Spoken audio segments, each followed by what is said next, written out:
Channel है। प्रिय दर्शकों, भगवान शिव ने कौवे को बताया असली दुख क्या होता है। प्रिय दर्शकों, इससे पहले आप हमारे चैनल में पहली बार आए हैं तो चैनल को सब्सक्राइब करें, बेल आइकन को प्रेस करें और अच्छे अच्छे कमेंट किया करें ताकि हर आने वाले वीडियो का नोटिफिकेशन सबसे पहले आपको मिले और आप उन वीडियो को फायदा उठा सकें। चलिए शुरू करते हैं प्रिय दर्शकों, आज की ये प्यारी सी कहानी, ये प्यारा सा वीडियो। एक बार पृथ्वी लोक पर एक कौवा भ्रमण कर रहा था तो उसने एक युवक को देखा। वह युवक ईश्वर को दोष देता जा रहा था। वह अपने जीवन से निराश था, दुखी था। यह सब देखकर कौवा भगवान शिव के पास गया और भगवान शिव से कहा, हे प्रभु, जब मैं धरती लोक में भ्रमण कर रहा था तो मैंने देखा कि एक युवक बहुत दुखी है और आपको दोष दिए जा रहा है। हे प्रभु, कृपया आप मुझे बताइए इस संसार में असली दुख क्या है। तब भगवान शिव कहते हैं, हे कौवे, मैं यह तुम्हें सब विस्तार से बताऊंगा। मैं धरती लोक में एक महात्मा का रूप धारण करके उस युवक को असली दुख के बारे में ज्ञान देता हूं और तुम भी यहां से सारी घटना को देखना जिससे तुम्हारे प्रश्नों का उत्तर तुम्हें प्राप्त हो जाए। भगवान शिव कहते हैं, हे कौवे, पहले मैं तुम्हें इस युवक की पूरी कहानी सुनाता हूं, उसके बाद में इस युवक को असली दुख के बारे में बताऊंगा। भगवान शिव कहानी शुरू करते हैं और कहते हैं, हे कौवे, एक समय की बात है। एक गांव में एक व्यक्ति रहता था। उसका नाम ओम प्रकाश था। वह बड़ा आलसी था और अपने जीवन से बहुत निराश था। उसका कारण यह था कि उसने अब तक अपने जीवन में कुछ भी हासिल नहीं किया था। वह कुछ भी नहीं करता था। उसके घर वाले भी इस बात से बहुत परेशान रहते थे। वह चाहते थे कि वह बाहर जाकर कुछ अच्छा काम करें, कोई अच्छी नौकरी करें, लेकिन वह उनकी एक नहीं सुनता था। उसके घर वाले दूसरों का उदाहरण देकर उसे ताने मारते थे, उसे तरह तरह की बातें कहते थे, लेकिन उसे कोई फर्क नहीं पड़ता था। जबकि उसके सारे मित्र कामयाब हो चुके थे।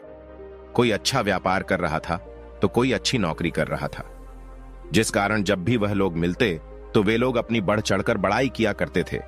लेकिन ओम प्रकाश कुछ करता नहीं था, जिस कारण जब भी कोई उससे पूछता कि तुम क्या कर रहे हो तो वह कुछ करता तो था नहीं। इसलिए वह हमेशा सबसे केवल एक ही बात कहता था कि मैं कोशिश कर रहा हूं, लेकिन उसकी कोशिशों का कोई भी फल किसी को नजर नहीं आ रहा था। देखते ही देखते अब ऐसा समय आ चुका था कि ओम प्रकाश सभी से मुंह छुपाता रहता था ताकि उससे कोई यह ना पूछ ले कि तुम क्या करते हो। इसलिए वह कभी किसी के सामने भी नहीं आता था। धीरे धीरे उसका मन दुखी होने लगा था। ओम प्रकाश बहुत निराश रहने लगा था, मानो वह इस धरती पर बोझ है। इसलिए वह अपने आप को बहुत अकेला महसूस करता था। एक दिन उसके मन में यह भी विचार उत्पन्न होने लगे कि मेरे हाथों में कुछ नहीं है तो मैं क्या कर सकता हूं। अकेले बैठकर वह रोता रहा और भगवान को दोष देता रहा। एक दिन छुपता छुपाता हुआ घर से निकलकर कहीं जा रहा था। तभी उसने रास्ते में देखा कि एक महात्मा लोगों को प्रवचन दे रहे हैं और प्रवचन में वह दुख की बातें कर रहे हैं। ओम प्रकाश अपना मुंह छुपाकर वहीं पर खड़ा हो गया ताकि उसे कोई देख न ले और चुपचाप उन महात्मा जी की बातें सुन रहा था। महात्मा जी सभी को प्रवचन में कह रहे थे कि दुख हमारा सबसे बड़ा साथी है। हमें दुख अपने जीवन के बारे में समझाता है और हमें सही जीने का तरीका बताता है। दुख हमारे गुरु की तरह है जिससे हमें सीखना चाहिए। आप चाहे तो अपने जीवन में अपने दुखों को अपना गुरु बना सकते हैं और उससे सीख सकते हैं, या फिर आप चाहे तो अपने दुखों पर बैठकर रो सकते हैं, लेकिन इससे आपको कोई लाभ नहीं मिलेगा, बल्कि आप दिन प्रतिदिन और कमजोर होते जाएंगे, निराश होते जाएंगे। ओम प्रकाश छुप छुपकर उन महात्मा जी की बातें सुन रहा था। जैसे ही उपदेश खत्म हुआ, ओम प्रकाश उन महात्मा जी के पास पहुंचा और कहने लगा, हे महात्मा जी, अभी आप कुछ देर पहले दुख को गुरु बता रहे थे। आप कह रहे थे कि दुखों से हमें सीखना चाहिए, हमें उन्हें अपना गुरु बनाना चाहिए, लेकिन मैं भी तो अपने दुखों से परेशान हूं, अपने जीवन से परेशान हूं। मैंने अब तक जो दुख झेले हैं, मुझे तो कभी ऐसा प्रतीत नहीं हुआ कि मेरे दुख मुझे कुछ सिखा रहे हैं, बल्कि मुझे तो हमेशा यही लगता है कि वह मुझे पीड़ा दे रहे हैं, तकलीफ दे रहे हैं। और दुख की पीड़ा बहुत भयंकर होती है। ऐसा लगता है जैसे अब इसके बाद हमारा जीवन समाप्त हो जाएगा, इसके बाद हमें कुछ नहीं मिलने वाला, और यहां तक कि हमें मृत्यु भी उसके सामने कम लगने लगती है। जब लोग ताने मारते हैं, जब लोग ये कहते हैं कि तुम क्या कर रहे हो, तो मन को बहुत ठेस पहुंचती है और मैं उनसे कुछ नहीं कह पाता हूं। ओम प्रकाश की बातों को सुनकर महात्मा जी कहते हैं, बेटा, तुम्हें क्या दुख है और तुम दुख के बारे में ऐसी बातें क्यों कर रहे हो। ओम प्रकाश ने अपने ऊपर बीती हुई सारी बातें उन महात्मा जी को बता दी और कहने लगा, हे महात्मा, क्या आपके पास मेरे दुख का कोई समाधान है? ओम प्रकाश की बातें सुनकर महात्मा जी मुस्कुराए और कहने लगे, बेटा, जब तुम्हारे जीवन में असली दुख आए तो तुम मेरे पास आना, मैं तुम्हारे दुख का समाधान अवश्य बताऊंगा। उन महात्मा जी की बातें सुनकर ओम प्रकाश अचरज में पड़ गया। उसे यह समझ नहीं आ रहा था कि क्या उसने अब तक जो दुख झेले हैं वह असली दुख नहीं है। उसने जो अब तक पीड़ा झेली, लोगों के ताने सहे हैं और जो तकलीफ उठाई है, क्या वह असली दुख नहीं है? आगे वह मन ही मन अपने आप से कहता है कि जब मुझे मेरे अपने नहीं समझ पाए तो ये महात्मा जी मुझे क्या समझेंगे। इतना सोचकर ओम प्रकाश वहां से अपने घर की ओर चला आया। अब ओम प्रकाश लोगों के ताने सुन सुनकर बहुत थक चुका था। वह बहुत निराश हो चुका था, जिस कारण उसने निर्णय लिया कि वह अब कुछ करके दिखाएगा। उसने अपने पिता से थोड़ा सा रुपया लिया और उस रुपये से उसने एक व्यापार शुरू किया। उसके पिता बहुत खुश थे कि कम से कम मेरा बेटा कुछ करने का प्रयास तो कर रहा है, लेकिन उसे व्यापार में कोई सफलता नहीं मिल रही थी, जिस कारण वह बहुत ही हताश हो चुका था। वह बहुत निराश हो चुका था। ओम प्रकाश को यह समझ नहीं आ रहा था कि वह क्या करे, किस तरह से अपने व्यापार को आगे बढ़ाए। तभी उसके पिता ने उससे कहा, बेटा कोई बात नहीं, इसी तरह से प्रयास करते रहो, आज नहीं तो कल सफलता अवश्य मिलेगी। ओम प्रकाश ने अपने पिता की बात मानी। ओम प्रकाश अब अपने व्यापार में और भी कड़ी मेहनत करने लगा। धीरे धीरे उसे सफलता मिलने लगी और फिर उसने रफ्तार पकड़ ली। देखते ही देखते केवल 2 साल के अंदर वह एक बहुत बड़ा व्यापारी बन गया। अब उसके पास धन दौलत की कोई कमी नहीं थी। जो लोग ओम प्रकाश को पहले नापसंद किया करते थे, वही लोग अब उसे पसंद करते थे, उसकी चिंता करते थे, उसके कार्यों की सराहना करते थे। उसके माता पिता भी अब अपने बेटे से बहुत खुश थे और उसकी सफलता से अत्यंत प्रसन्न भी थे। धीरे धीरे ओम प्रकाश के मित्रों की संख्या लगातार बढ़ती जा रही थी। ओम प्रकाश के कुछ मित्रों ने उसे यह भी सलाह दी कि उसे अपना व्यापार और तेजी से बढ़ाना चाहिए, उसे अपने व्यापार को और फैलाना चाहिए। जब तुम आज केवल इस नगर के सबसे बड़े व्यापारी हो, तब तुम इतना खुश हो, तुम्हारे साथ बहुत सारे लोग हैं। वहीं पर तुम सोचो कि जब तुम इस राज्य के सबसे बड़े व्यापारी बन जाओगे, तब तुम्हारे यहाँ पर लोगों की भीड़ लग जाएगी। लोग तुमसे मिलने के लिए समय निकालेंगे। यहाँ तक कि इस राज्य का राजा भी तुमसे मिलना चाहेगा, तुम्हारी तारीफ करेगा, और यदि कभी ऐसी जरूरत पड़ी तो वह तुमसे धन भी उधार लेने के लिए अवश्य आएगा। ओम प्रकाश को अपने दोस्तों की यह बात बहुत पसंद आई। ओम प्रकाश ने सोचा कि मेरे मित्र सही कह रहे हैं, मुझे अपने व्यापार को और बड़ा करना चाहिए और फैलाना चाहिए, तभी तो हर कोई मेरे बारे में जान सकेगा, हर कोई मुझे पहचान सकेगा। उसने बिना देरी किए, समय को बिना गंवाए अपने व्यापार में और मेहनत करने लगा। लेकिन अब की बार उसके मन में धैर्य नहीं था, जिस कारण उसने कुछ अनुचित कदम उठाए ताकि उसका व्यापार जल्दी से जल्दी और बड़ा हो जाए। उसने कई लोगों से अधिक मात्रा में धन उधार ले लिया, जिससे उसके ऊपर काफी कर्ज बढ़ चुका था। और इतना ही नहीं, वह यहां पर नहीं रुका। उसने अधिक से अधिक मुनाफा कमाने के चक्कर में अपने माल की गुणवत्ता को भी खराब कर दिया, जिससे अब उसके माल में वह बात नहीं रह गई थी जो पहले हुआ करती थी। लेकिन वह अपने मित्रों की बात सुनता रहा। जैसा उसके मित्र कहते थे, वह वैसा ही करता चला जा रहा था। यहां तक कि उसने अपने व्यापार को और भी तीव्रता से बढ़ाने के लिए अपने दूसरे छोटे व्यापारियों के खिलाफ षड्यंत्र भी रचना शुरू कर दिया, जिस कारण उसके मन में अब पहले जैसा वह सुकून नहीं था। उसे अब रातों को नींद नहीं आती थी।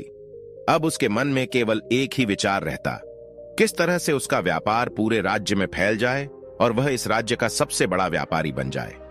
इसीलिए वह दिन रात केवल इसी मेहनत में लगा रहता कि उसका व्यापार जल्दी से जल्दी और बड़ा हो जाए। ओम प्रकाश के पास नौकर चाकर सभी सुख सुविधाएं थीं, लेकिन उसके बावजूद भी उन चीजों का लाभ नहीं उठा पा रहा था, क्योंकि उसका पूरा ध्यान केवल अपने व्यापार को और उन्नति पर ले जाना था। एक दिन ओम प्रकाश एक मार्ग से होकर गुजर रहा था। तभी रास्ते में ओम प्रकाश को उन महात्मा का आश्रम दिखाई पड़ा। यह देखकर वह उन महात्मा जी के पास गया और उनसे कहने लगा, हे महात्मा जी, आपने कहा था कि जब मेरे जीवन में कोई असली दुख आए तब मैं आपके पास आऊं। आज इसलिए मैं यहां पर आया हूं। आज मैं बहुत दुखी हूं। मैं रातों को सो नहीं पाता। मेरे पास सब कुछ होते हुए भी मैं उनका लुफ्त नहीं उठा पाता। उसने अपनी सारी बातें महात्मा जी को बताई।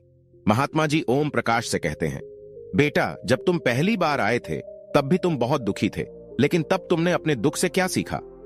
महात्मा जी की बातें सुनकर ओम प्रकाश बोला, हे महात्मा जी, जब मैं अपने जीवन में कुछ नहीं कर पा रहा था तब मैंने अपने दुखों से यही सीखा था कि केवल सोचने मात्र से कुछ नहीं होगा, उसके लिए हमें कुछ करना भी पड़ेगा और केवल कोई कर्म करना ही सफलता नहीं है। उस कर्म को उसके अंजाम तक पहुंचाना हमें सफल बनाता है, फिर चाहे रास्ता कैसा भी हो, फिर चाहे परिस्थितियां कैसी भी क्यों ना हो, फिर चाहे कितनी ही बाधाएं आपके रास्ते में क्यों ना आ जाएं, चाहे ऐसा क्यों ना लगने लगे कि अब हमारे जीवन में कुछ नहीं बचा, हम कुछ नहीं कर सकते, तब भी हौसला बनाए रखो, उम्मीद नहीं छोड़नी चाहिए और अपने कार्य पर डटे रहना चाहिए, यह सोचकर कि जब तक मैं अपने कार्य को सफल नहीं कर लेता, जब तक मैं अपने लक्ष्य तक नहीं पहुंच जाता, तब तक मैं इस कार्य को करता रहूंगा। मैं इस कार्य में अवश्य ही सफल होकर रहूंगा, क्योंकि लोग केवल सफल लोगों को महत्व देते हैं, उनके कर्मों को नहीं। ओम प्रकाश की यह सारी बातें सुनकर वह महात्मा जी कहने लगे, बेटा, जब तुम्हारे जीवन में असली दुख आए तब तुम मेरे पास आना, मैं तुम्हारी समस्या का समाधान अवश्य करूंगा। इतना कहकर महात्मा जी वहां से चले गए। ओम प्रकाश फिर से उनकी यह बातें सुनकर आश्चर्यचकित रह गया। उसे अभी यह समझ नहीं आ रहा था कि उसने जो तकलीफें अभी तक झेली हैं, क्या यह असली दुख नहीं है। ओम प्रकाश के मन में अब एक सवाल उत्पन्न होने लगा कि असली दुख क्या है और इसकी पहचान क्या है, और मुझे कैसे पता चलेगा कि इस समय में असली दुख में हूं। लेकिन उसने कुछ नहीं कहा। तभी वह महात्मा ओम प्रकाश के पास एक बड़ा सा घड़ा लेकर पहुंच जाते हैं। उस घड़े के अंदर सोने के सिक्के थे। उस घड़े को देते हुए वह महात्मा ओम प्रकाश से कहते हैं, बेटा, तुम इसे उस पेड़ के नीचे मिट्टी में दबा दो, क्योंकि यह मेरे किसी काम का नहीं है। जब मुझे इसकी जरूरत पड़ेगी तब मैं वहां से खोद कर इसे निकाल लूंगा, लेकिन अभी के लिए इसे वहां पर मिट्टी के नीचे दबा दो। ओम प्रकाश ने महात्मा जी की बात मान ली और वह घड़ा मिट्टी में दबा दिया। इतना सब करके ओम प्रकाश उन महात्मा जी को प्रणाम करता है और वहां से वापस अपने घर की ओर लौट जाता है। धीरे धीरे समय बीतता गया। समय के साथ साथ ओम प्रकाश व्यापार में और भी ज्यादा उन्नति कर चुका था, लेकिन माल की गुणवत्ता अच्छी न होने के कारण अब उसके व्यापार में घाटा होने लगा और धीरे धीरे ऐसा समय आया कि उसका व्यापार पूरी तरह से चौपट हो गया। अब उसके पास कुछ नहीं बचा था। ओम प्रकाश ने अपने दोस्तों से जो कर्ज लिए थे वह कर्ज भी उसे चुकाने थे, लेकिन ओम प्रकाश यह सोचकर निश्चिंत था कि उसने वह कर्ज अपने मित्रों से लिए हैं, जिस कारण वह उन्हें लौटाने में थोड़ी देर अवश्य कर सकता है। वह तो यह सोच रहा था कि उसके मित्र उसका बुरे समय पर साथ देंगे, लेकिन सबसे पहले उसके मित्र ही उससे अपना कर्ज वापस लौटाने की मांग करने लगे। तब ओम प्रकाश को एहसास हुआ कि कोई भी अपना नहीं है। उसने अपने मित्रों से उस कर्ज को लौटाने के लिए थोड़ी सी मोहल्लत मांगी, लेकिन ओम प्रकाश के किसी भी मित्र ने उसे कर्ज को लौटाने के लिए मोहल्लत नहीं दी, बल्कि वे लोग उसे जान से मारने की धमकी देने लगे। अपने मित्रों के मुंह से यह सब सुनकर ओम प्रकाश बहुत ही आश्चर्यचकित रह गया। वह जो कुछ सोच रहा था उसके साथ सब कुछ उल्टा हो रहा था। व्यापार के चलते उसके बहुत मित्र और शुभचिंतक बने थे, पर वह सब उससे दूर जाने लगे थे। हर कोई उससे पीछा छुड़ाना चाहता था, कोई भी उसका साथ नहीं देना चाहता था। धीरे धीरे उसकी सारी संपत्ति नीलाम हो गई। अब उसके पास कुछ नहीं बचा था। वह सड़क पर आ चुका था। एक दिन ओम प्रकाश ने अपने पिताजी से कहा, पिताजी, मेरी मदद कीजिए, मेरे ऊपर बहुत कर्ज है, मुझे उसे लौटाना है, कृपा करके मुझे थोड़ा सा धन दे दीजिए। इस पर ओम प्रकाश के पिता ने ओम प्रकाश से कहा, बेटा, मेरे पास यही एक छोटा सा घर है, अगर यह अभी मैं तुम्हें दे दूं तो मैं और तुम्हारी मां कहां रहेंगे, हमें भी दर दर की ठोकरें खानी पड़ेगी। ले देकर अब हमारे पास केवल यही संपत्ति बची है, इसलिए मैं तुमसे क्षमा मांगता हूं। अपने माता पिता के मुख से यह सुनकर ओम प्रकाश चुपचाप वहां से चला आया और मन ही मन वह सोच रहा था कि मेरे पास अब कुछ नहीं बचा है, मेरे पास जो कुछ था वह सब कुछ लुट चुका, मेरा सब कुछ तो अब बर्बाद हो चुका है, भला अब मैं जीकर भी क्या करूंगा। अब मेरे पास केवल एक ही रास्ता है जिससे मैं अपने कर्जदारों से अपना पीछा छुड़ा सकता हूं। यह सोचता हुआ वह एक ऊंची पहाड़ी की ओर पहुंचा। वह पहाड़ी पर चढ़ने ही वाला था कि तभी उसे याद आया कि उन महात्मा जी ने कहा था कि जब तुम पर असली दुख आए तभी तुम मेरे पास आना, मैं तुम्हारी समस्या का समाधान अवश्य करूंगा। यह सोचकर ओम प्रकाश के मन में एक बार फिर उम्मीद की लहर दौड़ पड़ी। ओम प्रकाश दौड़ता हुआ उन महात्मा जी के पास पहुंचा और ओम प्रकाश ने उन्हें प्रणाम करके अपने ऊपर बीती हुई हर एक बात उन्हें बता दी और कहने लगा, हे महात्मा, आपने कहा था कि जब मेरे ऊपर असली दुख आए तब आप उसका समाधान अवश्य करेंगे। तभी वह महात्मा जी ओम प्रकाश की इस बात को सुनकर मुस्कुराने लगे और कहते हैं, बेटा, कहां है असली दुख? जब तुम्हारे जीवन में असली दुख आएगा तो मैं उसका समाधान अवश्य करूंगा। उन महात्मा जी के मुख से यह सुनकर ओम प्रकाश के सब्र का बांध टूट गया और ओम प्रकाश ने उन महात्मा जी से कहा कि क्या मैंने आज तक जो भी दुख झेला है, जो भी तकलीफ झेली है, क्या यह दुख नहीं है? क्या इसे दुख नहीं कहते? तभी वह महात्मा ओम प्रकाश से कहते हैं, बेटा, पहले तुम मुझे यह बताओ कि तुमने अपने दुख से क्या सीखा है। इसका जवाब देते हुए ओम प्रकाश उन महात्मा से कहता है, हे महात्मा, मैंने तो यही सीखा है कि जो लोग तुम्हारी तरक्की में तुम्हारा पीछा करते हैं वह लोग अवश्य ही तुम्हें धोखा देंगे, क्योंकि ऐसे लोग बुरे समय पर तुम्हारा साथ नहीं देने वाले, बल्कि तुम्हारा फायदा उठाने का ही वह प्रयास करेंगे। इसलिए ऐसे लोगों पर भरोसा न करें, बल्कि जो लोग तुम्हारी असफलता के समय पर, तुम्हारे बुरे समय पर तुम्हारे साथ खड़े हैं, वही तुम्हारे असली मित्र हैं और वही तुम्हारे साथ रहते हैं। और ऐसे लोग तुम्हें बहुत कम मिलते हैं। जिन्हें भी ऐसे लोग मिलते हैं उन्हें हमेशा उनकी कद्र करनी चाहिए।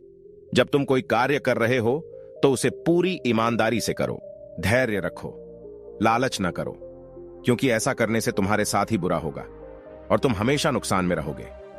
ओम प्रकाश की यह सारी बातें सुनकर महात्मा उसे उस घड़े के पास ले गए जहां उस घड़े को उन्होंने मिट्टी में दबाया था। उन्होंने गड्ढा खोदा। वह घड़ा ओम प्रकाश के हाथ में थमाते हुए महात्मा जी ने ओम प्रकाश से कहा, ये लो, अभी इससे तुम अपना काम चलाओ और जब तुम्हारे जीवन में असली दुख आए तब तुम मेरे पास आना, मैं उसका समाधान अवश्य करूंगा। ओम प्रकाश महात्मा जी की बात सुनकर बड़ी अचरज में पड़ गया। उसे यह समझ नहीं आ रहा था कि आखिर यह असली दुख क्या है, लेकिन उसने अपने हाथों में पकड़े उस घड़े को देखा जिसके अंदर सोने के सिक्के थे। यह देखकर उसे मन ही मन यह लगा कि चलो, अब तो थोड़ी सी राहत अवश्य हो जाएगी। मैं अपने मित्रों का वह कर्ज लौटा सकूंगा और एक नया व्यापार भी फिर से आरंभ कर सकूंगा। यही सोचते हुए ओम प्रकाश ने उन साधु महात्मा को प्रणाम किया, उनका धन्यवाद किया और वहां से चल पड़ा। ओम प्रकाश ने उन सोने के सिक्कों से सभी का कर्ज लौटा दिया और अपने लिए एक बार फिर से नया व्यापार शुरू किया। व्यापार छोटा था, लेकिन अब की बार ओम प्रकाश बहुत खुश था। उसने अपने व्यापार पर काम किया और देखते ही देखते एक बार फिर से वह एक बड़ा व्यापारी बन गया। लेकिन अब की बार वह बहुत खुश था, क्योंकि इस बार उसने कोई लालच नहीं किया, न ही किसी के लिए षड्यंत्र रचा, बल्कि उसने पूरी ईमानदारी और मेहनत के साथ अपने व्यापार पर काम किया। लेकिन जैसे जैसे आप धनी होते जाते हैं, जैसे जैसे आप अमीर बनते जाते हैं, आपके मन में एक डर और उत्पन्न होने लगता है, और वह डर है अपनी दौलत को न खो देने का, जिस कारण आप लोग दान पुण्य करना शुरू कर देते हैं, लोगों की मदद करते हैं, ताकि आपके जीवन में कभी कोई दुख ना आए। लेकिन यह जीवन सुख और दुख का संगम है, जिस कारण हर किसी को सुख और दुख से होकर गुजरना ही पड़ता है। इसी वजह से एक बार फिर से ओम प्रकाश के जीवन में एक और दुख का आगमन हुआ। अब की बार उसके माता और पिता दोनों की मृत्यु हो गई।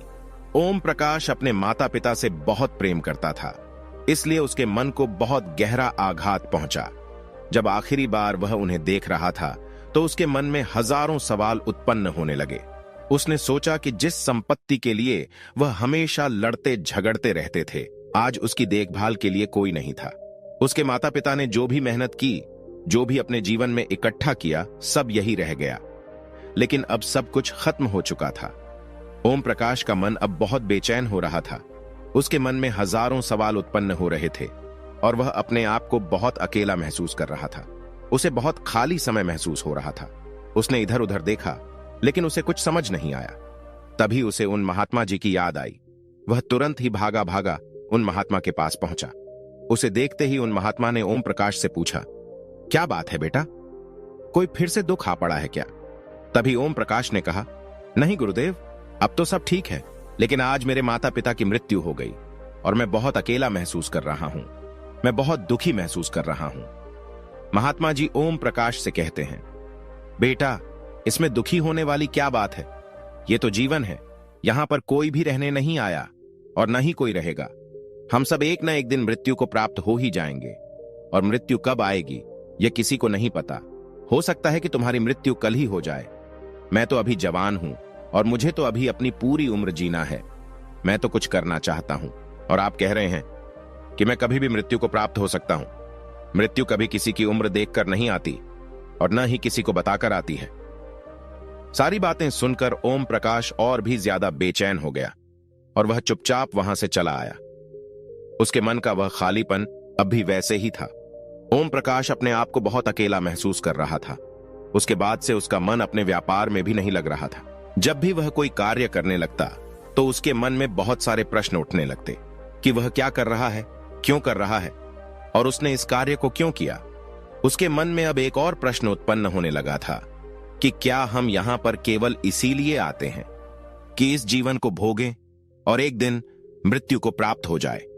जीवन का असली मतलब क्या है? उसने कई विद्वानों से पूछा, अपनी तरफ से जो मुमकिन हो सकता था खोजबीन की, लेकिन उसे कोई संतोषपूर्ण जवाब नहीं मिल पा रहा था। और जब उसे कोई जवाब नहीं मिला तो उसका दुख और भी बढ़ गया, जिस कारण उसके मन की बेचैनी और भी बढ़ चुकी थी और उसे यह समझ नहीं आ रहा था कि वह क्या करे, कहां जाए, किससे पूछे। तभी उसे फिर से उन महात्मा जी की याद आई। ओम प्रकाश फिर से उन महात्मा जी के पास पहुंचा और उसने अपने मन की सारी बातें उन महात्मा जी को बताई।